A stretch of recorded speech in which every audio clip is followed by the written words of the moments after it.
What's going on, everyone? Faizal Khamisa with you here inside the 360 newsroom. And if you like sports, and I have a feeling you do, this is the place for you today because we've got a little bit of everything. Not exactly the fanfare of LeBron James' decision to sign with Miami, but Andrew Wiggins' commitment to Kansas is expected to have an equally rippling effect on college basketball this season. It's a team that can't do anything but win gold in this country. If you win anything but gold, you're deemed a failure. So he's got to take the players that he thinks gives him the best chance to win gold, and I think that's what he did. What were your thoughts? Were you concerned? I thought Moyes was trying to get fired, first of all. You see Giggs in there, and you see Ferdinand in there, and you think, how are these guys going to keep up with a team with the pace and the speed of Olympiacos? Fun fact about this year's opening ceremonies in the Olympics, over 10,000 Russians reportedly auditioned to sing or dance at them, the most popular song of choice being Gangnam Style by Psy, which to me warrants a sigh. Now, you thought that was nice. Check this out. Griffin, Crawford, Griffin, slam dunk. That is a vintage fast break for the Clippers.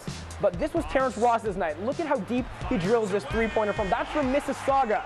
This game tied up at 93. The NBA trade deadline is today at 3 p.m. Eastern, and so far the biggest deal we've had this week was Facebook buying WhatsApp for a cool $16 billion, which is roughly what Kobe Bryant's set to make over the next 2 years. Empty. That's how Pavel Datsyuk described his feeling moments after Russia's loss to Finland. It's a perfect word because that's how the Russian men's hockey team will leave Sochi. It's hard to fathom that much pressure on a kid born in 1995, but there wasn't this much fanfare when I decided to go to university. What makes Andrew Wiggins so special as a basketball talent? It's a great question. You already know the Seahawks are Super Bowl champs, so let's take a look at some of the numbers. Not stats, but tweets. First, total Super Bowl related tweets yesterday, 24.9 million. The best of which, in my opinion, came from pizza company DiGiorno, where they said, yo, this game is like DiGiorno pizza because it was done in 20 minutes. Honestly, pretty brilliant. To basketball, where LeBron James and his protective mask have garnered a lot of attention, but it hasn't taken away from his abilities.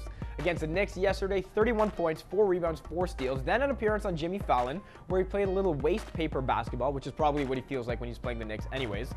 His play also prompted a world-class headline by the New York Daily News today, which read, "Masked Man Mauls Knicks." Just fantastic. Did you hear the story about the lady from Hamilton who bought a ticket for a recent $50 million lottery and won after lottery reps tracked her down despite misplacing said ticket and not knowing for months?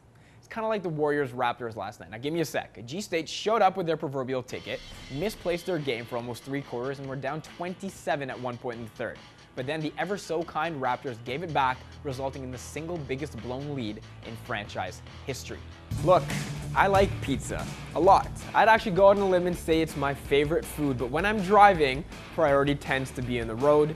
And when you're making as much dough as Nate Burleson, it should be too. Apparently not. The Detroit Lions said today that Burleson broke his arm in a single car accident last night, and according to police, it happened when his car hit a median as he tried to stop 2 pizza boxes from falling off his front seat.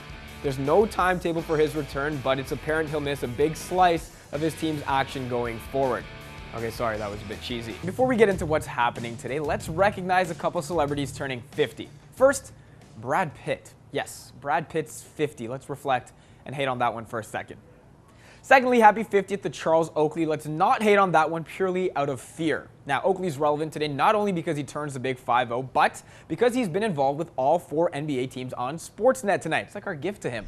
In October of 2000, Christina Aguilera's jam Come On Over was topping the Billboard charts. I know you remember it. Fittingly, it's how the Bruins feel when they play the Oilers. Edmonton hasn't beaten Boston since that song was #1. They'll try tonight on Sportsnet Oilers at 7:30 Mountain Time. Yesterday, a TV special ran that showed magician David Blaine impressing a bunch of celebrities with mind-blowing magic tricks. It didn't explain, though, how the 76ers have somehow beat the Heat, Rockets, and Bulls so far this season, but if there were ever a sign that magic were real, it's that.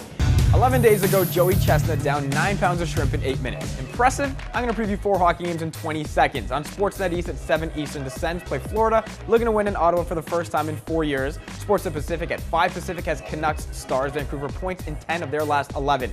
Oilers, Avalanche, Edmonton looking to snap a 4-game losing streak at 7:30 Mountain Time on Sportsnet Oilers. Finally, Calgary, Detroit on Sportsnet West at 5 Mountain Time. But could you honestly, as a United fan, say you want to see Liverpool win? I would not be mad if they won the title. It took a long time to convince myself Twitter of hate, that. Twitter hate. Yeah, here it comes. But I'm just happy for Steven Gerrard and for that team around him, for the history that you talked about, the 25 years, and it's a great story.